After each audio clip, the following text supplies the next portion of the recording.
এটা আতিয়া পরগনা। ঐতিহ্যবাহী জামে মসজিদ 1609 সালে তৈরি। বাংলায় 415 বছর চলে। 16 নকশা, 6 ফিট ওয়াল, থানা দিলদুয়ার, জেলা টাঙ্গাইল। আমার নাম জব্বার মুন্সি। আসসালামু আলাইকুম, আমি রেদওয়ানুল ইব্রাহিম।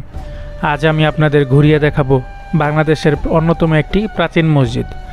আরও দেখাবো এর বাহ্যিক এবং ভেতরকার সৌন্দর্য। স্থানীয় লোকদের সাথে কথা বলে জানাবো এই মসজিদ সম্পর্কে কিছু ঐতিহাসিক অজানা গল্প। রোমাঞ্চকর এই ভ্রমণের কিছু মিস করতে না চাইলে শেষ পর্যন্ত দেখতে থাকুন আমাদের এই ভিডিও। প্রথমেই বলে রাখি এখানে যাওয়ার ব্যবস্থা নিয়ে। যারা ঢাকা থেকে আসবেন তাদের জন্য সহজ পথ হলো প্রথমে টাঙ্গাইলের পুরাতন বাস স্ট্যান্ডে নেমে এখান থেকে সিএনজি অটোরিকশা দিয়ে পাত্রাইল বটতলা আসতে হবে। অটোরিকশা জনপ্রতি 15 থেকে 20 টাকা ভাড়া নেবে। বটতলা থেকে সিএনজি রিক্সা বা পায়ে হেঁটে আতিয়া মসজিদ যাওয়া যায়। জায়গার নাম আতিয়া দিলদুয়ার। আমরা এসেছি নারায়ণগঞ্জ থেকে বাইকে করে 4 বাইকে 7 জন, এজন্য আমাদের প্যারা পোহাতে হয়নি তেমন। যেহেতু এই ঐতিহাসিক মসজিদটি ইতিহাসের একটি অংশ, সেহেতু এর সংক্ষিপ্ত ইতিহাস জেনে নেওয়া যাক। আতিয়া মসজিদটি টাঙ্গাইল জেলার দিলদুয়ার থানা আতিয়া গ্রামে অবস্থিত। মসজিদটি প্রায় 400 বছরের পুরনো একটি ঐতিহাসিক স্থাপনা। টাঙ্গাইল শহর থেকে মসজিদটির দূরত্ব প্রায় 6 কিলোমিটার। একটা বিষয় যেটা শুনছি সেটা হলো আপনার এই ওখানে নাক দিয়ে কোনো একটা সুড়ঙ্গ ছিল। যে সুড়ঙ্গ আছে, সুড়ঙ্গ দিয়ে কি হইতো? সুড়ঙ্গের কাহিনী, সুড়ঙ্গের কাহিনী হলো দুইটা কবর আছে। ওই কবরের মধ্যে একটু ভাঙ্গা আসাল তো এক মালানোর সাথে নেই আন্দাজের মালানোর একটা নাম আসাল। হে ওই তাল মিলাম পড়াইতো। এর মধ্যে এখন জঙ্গল ছাত্র জঙ্গল হয়েছে আর ফাইটা ফিটে। তো পরবর্তী এখন দেখে যে এনে উষা পিলার দেখা যায়। এখানে কি পরে এটা বাইঙ্গা সমান করবো। সমান করার পরে হ্যাঁ ওখান থেকে সব দই বানাচ্ছে যে আমার বাইঙ্গা দোয়াই বাই করিস না। হ্যাঁ আমার এখানে মাছ সামান আছে। তোর মনে সন্দেহ নাকি মাছ সামান আছে না জানি কি আছে। তো হীরা মানে জহেরের জিনিস আসাল গাবলা বোঝাই। হ্যাঁ হীরা জহেরের গাবলা হেঁটে লোভ করছাল। টাঙ্গাইল থেকে সাম্বল না বানিয়ে নেয় ওটা বাংসাল। ভাঙার পরে সব দলীয় যে তোর আয়ু শেষ। হ্যাঁ বাচ্চা যে জ্বর হয়ে মরে গেল তার বংশের বাতি নাই। কে মারা গেল? এটা মৌলানা মারা গেল। আমার জিনের কি করবো? আমি তো এলাম কালাম শিখে আছে, এলাম কালাম পুড়িয়ে দিব। হ্যাঁ তো সেটা লোক করে নিয়ে হাসাল না, মরে গেছে। পরবর্তী এখন দুইটা কবর আছে। হ্যাঁ আর হে মাল সামনা জিনের হরে হলি। ওই কারো কাছে শুনছি যে যাদের পাপ বেশি হয়েছে যদি এখান ভিতরে রেখে দিতে, তারা যদি পাপ বেশি হয়েছে তাহলে আটকে গেছে।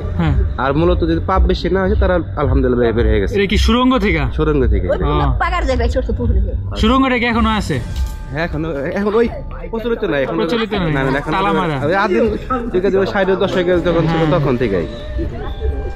আচ্ছা ধন্যবাদ। আপনার নামটা কি? আমার নাম মোহাম্মদ সাইদুল। আসসালামু আলাইকুম। আমরা নারায়ণগঞ্জ থেকে এসেছি। ও আচ্ছা, নারায়ণগঞ্জ থেকে। হ্যাঁ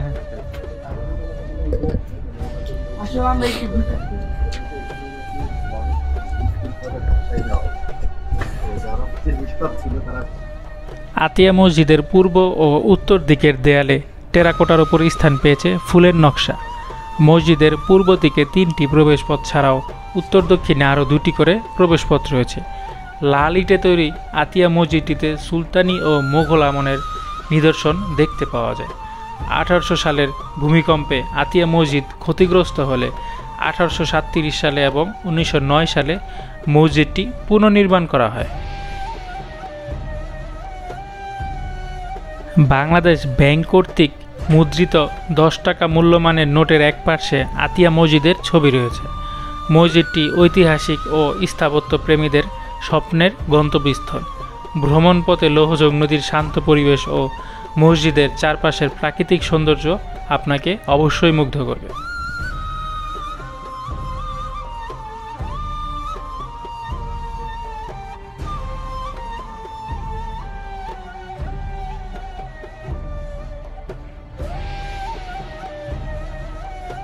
সূরা ফালাক।